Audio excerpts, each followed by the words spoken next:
मैं देश की सेवा में उनके इस महान बलिदान के लिए उन्हें नमन करता हूं। उन्हें कृतज्ञतापूर्वक श्रद्धांजलि देता हूं। दुख की इस कठिन घड़ी में हमारे इन शहीदों के परिजनों के प्रति मैं अपनी संवेदना व्यक्त करता हूं। आज पूरा देश आपके साथ है। देश की भावनाएं आपके साथ है। चाहे स्थिति कुछ भी हो, परिस्थिति कुछ भी हो, भारत पूरी दृढ़ता से देश की एक एक इंच जमीन की,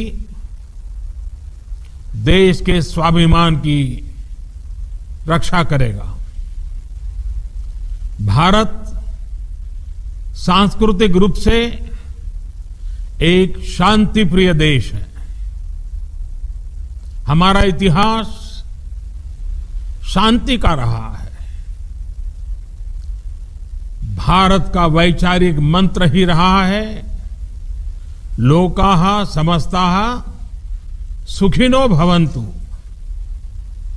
हमने हर युग में, पूरे संसार में शांति की, पूरी मानवता के कल्याण की कामना की है।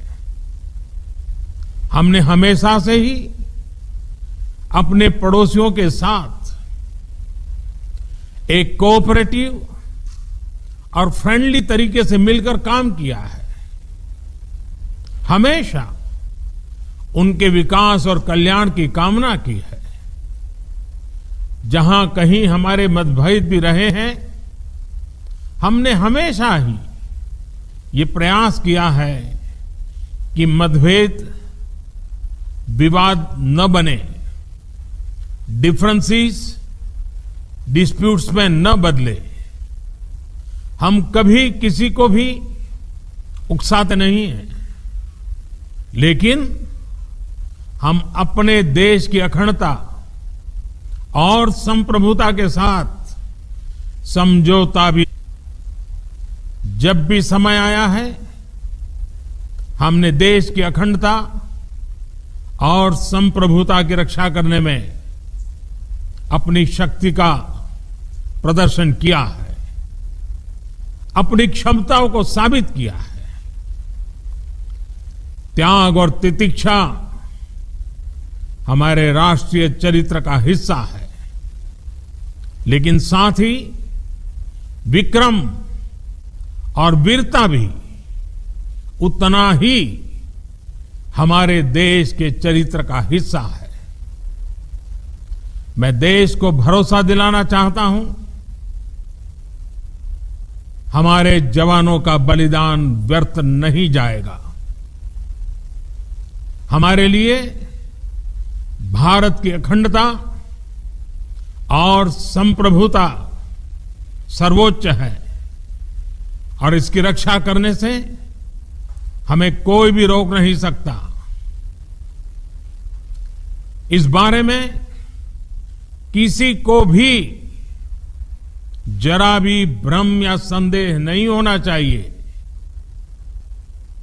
भारत शांति चाहता है, लेकिन भारत उकसाने पर हर हाल में